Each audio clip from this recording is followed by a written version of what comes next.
You wanna be at the top? Inshallah. Are we the cream of the crop? Inshallah. You gotta rock till you drop. Inshallah. Cause believers never stop. Yeah. MashaAllah. Come on. Assalamu alaikum, everybody. You're welcome to DeenTV, where we're always on, always live. We're here at the Mass Ethnic Convention in Chicago, Illinois, and I'm so excited. We've been hearing from the different speakers and different activists and people who are doing things in the community. And of course, if you're watching us now, you know who's sitting here, who doesn't need much introduction. Sister Linda Sarsour. Assalamu alaikum. How are you? Alaikum salam. I'm so happy to be here. We're so happy to be here. We're so excited. You know, I'm one of those people who are following you on Twitter and Facebook and seeing all the great work that you do. I mean, and you're my friend in real life. Yeah, and we're friends in real life. That helps. That definitely helps. What drive? I mean, for someone who's like following, what drives you to be up? I mean, your Twitter thing is on. I'm swear you at night in your bed like half sleep and you're tweeting and you're doing this and posting these things. What drives you to keep doing the work that you're doing? I mean, I'm Muslim. I mean, I feel like this is what we're all supposed to do. I don't feel like I'm doing anything special or anything extraordinary. There's nothing extraordinary about me. I'm a daughter of Palestinian immigrants who are living under military occupation. I'm the oldest of 7 children, you know. I have parents who don't even have high school diplomas. Like, there's nothing special about who I am, or I don't have special powers that someone else doesn't have. I have a voice. You got something special going on there. I don't know. I mean, whatever is special is from Allah, alhamdulillah, you know, subhanallah. But I say to people all the time, I got a voice. Why not put my voice out there? No one's voice is more important than my voice, and my voice is not more important than other people's voices. And as long as I'm putting out my voice to uplift the oppressed, to stand with those that need me to stand with them, and really, this is showing what our deen is. Like, I'm letting people know this is what Islam is. What I'm doing is Islam. So for people who don't know, how did you get involved in this work, this social justice work that you're doing? I'm basically one of those activists, you know. As a Palestinian-American, I was always, you know, entrenched with this idea that I carried the blood of a resilient people, you know, like my lineage is of an oppressed people, and that's probably has to do a lot of the makeup of who I am and how I think about the world. But it's also because I'm Muslim, and right after 9/11, I was one of those activists that kind of was born out of the ashes of an event that not only killed innocent people, but it re-traumatized our own people as Muslims. We became the suspect community, and I wasn't about to let that happen. I wasn't about to allow my community to be oppressed and not stand up for what I believe in and stand up to defend the rights of those who I call my sisters and brothers. So I've been doing it ever since. I've been an activist or a visible activist for at least the past 15 years now. All right. We've been, I mean, of course, there's a lot of things been going on in the community. I know this little past week, and just in general, we've been hearing that when we're talking about different things that are about to happen, with 2017 about to happen, all the kind of, I don't even like really using the word Islamophobia really, but all the things that are kind of this anti-Muslim rhetoric and the need for Muslims to build allies, and how important those things are. Why would you believe that, or do you believe that we need to do more to build these allies? And what are some of those? Are there any groups or any current causes that we really need to start championing as well?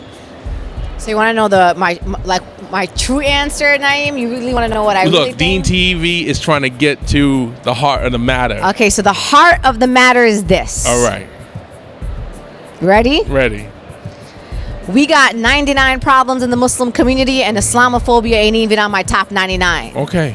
And the issues that we need to start dealing with as a Muslim community is if we were a united community, if we were working together, if we were loving one another deeply like real sisters and brothers, if we were visiting each other at the masajid, if we were supporting poor Muslim communities in the United States of America, if we were doing all that, if we were supporting Mexicans and undocumented people, if we were building our political infrastructure in the United States of America, we wouldn't even be talking about Islamophobia, because Islamophobia wouldn't even be able to touch our community. The reason why we're impacted by Islamophobia is because we haven't dealt with the heart of the matter and the issues that are within the Muslim community. People say build relationship with African American. You African American and you Muslim. I'm in the community. You already. are in my community. So why don't I start building with you before I start worrying about African Americans outside of our community? So we're always, our community just thinks about ways that I just don't understand. Maybe I'm the crazy. Maybe we're crazy. Maybe we're crazy. I don't know.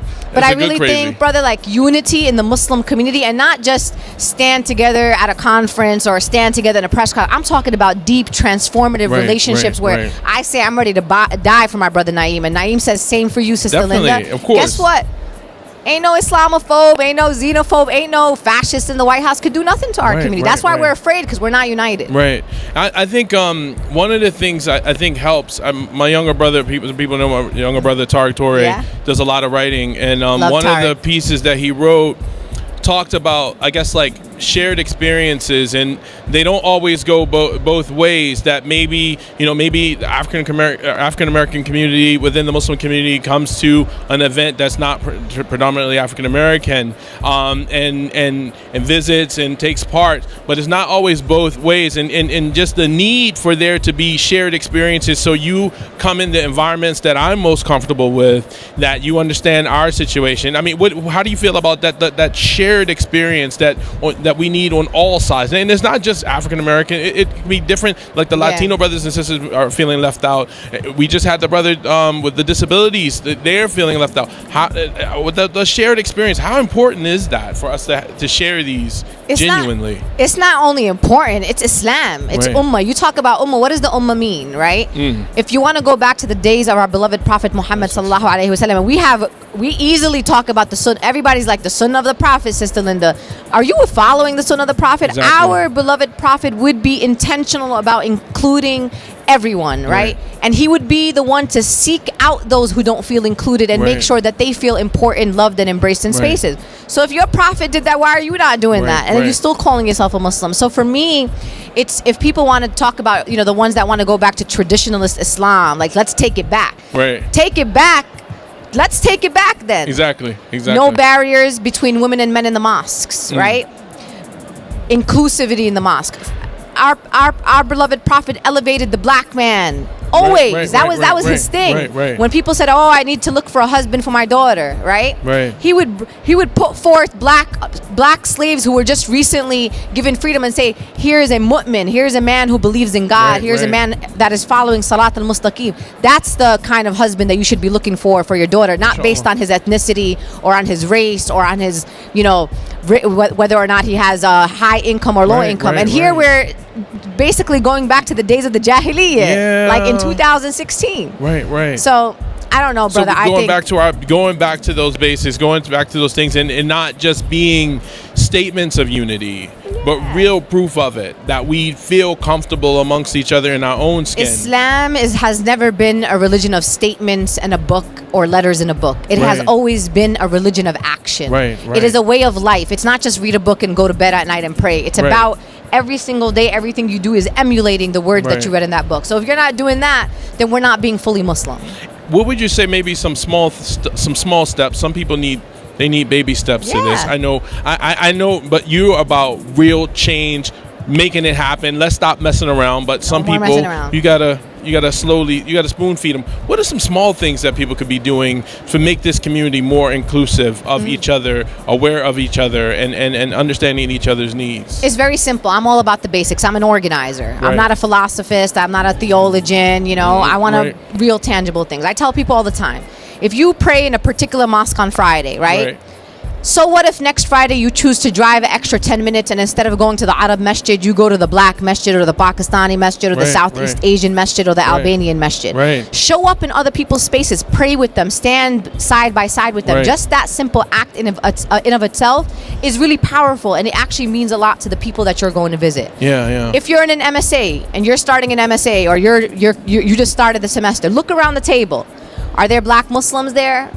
Are there South Asians there? Are there women there? Are there Sunnis? Are there Shias? Like, it's very simple. It's all about looking around and making sure that what you're doing is actually reflecting and emulating the actual Muslim community that we live in. So those are the tangible things that you can do. We can all do that on a small level. Like, anybody can drive over to another masjid. You don't need a cause or a campaign. Like, this is the kind of things that we need to be doing in the Muslim community. And when someone who is not from our ethnic background. Like, so if you're at a masjid and a black brother comes and he happens to be in the area and he wants to pray at your masjid, what about assalamu alaikum? Right. What about welcome, brother? Right. This is your home. Right. What about treating people with dignity and respect? Right. Everybody can do that. You know, it's funny. I don't know if you're familiar with good friends of mine in England, Poetic Pilgrimage, the two sisters, Sakina and them, and they were coming to our city, and they were going for a jump. We wanted to go for a Jummah, and they were out, and they were asking me where we're going to go, and I had to think, where could they go that when they leave, they're not gonna be like, man, why'd you take us to this place? And one of the places I took them was Masjid Muhammad, Imam Talib's Masjid, and it was like, and it wasn't just a thing that they're Afro-Caribbean and in England, but when we get on the block, everybody's smiling, hugs, people they're buying different things like that, and that's how you should feel when you walk into a masjid. It shouldn't be like, you're in my space now. No, it's like, this is your space. If you put your forehead on that ground, this is your space. So that's what want the community to do more. That it's got to be open and embracing people and making this like someone coming to your home. You want to be a host, an amazing host. And I'll end with this. Maya Angelou, who's a Black American poet, she passed away. Right. She said this, and it's so profound. She said, nobody ever remembers the words that you use, but they will remember how you made them feel. Yes. That's it. That's all. It's all about how you make people feel. Yes. It's bottom line. Yes. Linda, as always, we could spend way more time than I did just now interviewing you. Is there any way, if people want to reach out, see what you're doing, how can they best see what you're doing? Websites, anything? Yeah, the letter M, empowerchange.org. Join us, join our work, our national advocacy work that we're doing. And of course, you can follow me on Twitter. You may get in trouble for doing that, but it's worth it. I'll be letting you know on Twitter. You get informed. L Sarsour, I inform you.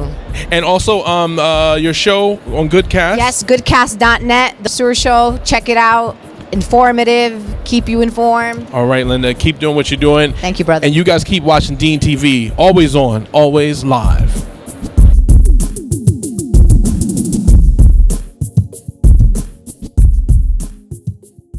This DeenTV video was made possible in part by Islamic Relief, working together for a better world.